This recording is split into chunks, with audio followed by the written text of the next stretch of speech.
Hey everyone, welcome back to another error video.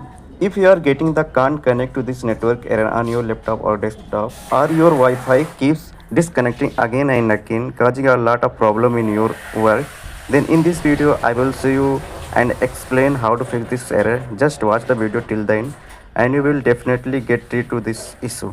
Simply press Window plus R button from your keyboard and open a run command. Type here ncpa.cpl and then press enter and pop up this type of window. Now follow the steps.